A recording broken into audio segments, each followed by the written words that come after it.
Coaching এ যাবি না? চল যাই একসাথে। বাবা তুমি যাও, আমি তো পরে যাবো। বাবাকে বলছি টাকা কথা? না, কেন? কারণ বলে কোনো লাভ নেই, মাসে শেষ। আমি কিছু চাইলেই শেষ, সবকিছু ওর জন্য।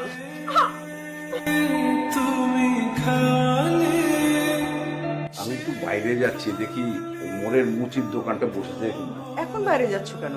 হয়েছে কি, কাল অফিস থেকে ফেরার পথে ওই জুতাটা হঠাৎ করে ছিঁড়ে গেল। একটা নতুন জুতো কিনে নাও। কিনবো দুদিন পরে কিনবো। কয়েকটা দিন পরে দাঁড়াও, নিয়ে আসছি। নাও, 1000 টাকা আছে।